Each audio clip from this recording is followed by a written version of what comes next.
The B29 Superfortress was the most capable bomber of World War II.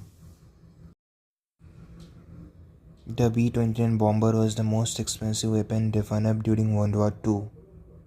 The B29 bomber was the bomber that bombed Hiroshima and Nagasaki.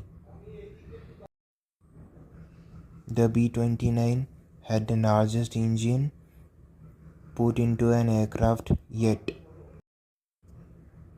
The B-29 bomber was equipped with the world's most advanced remote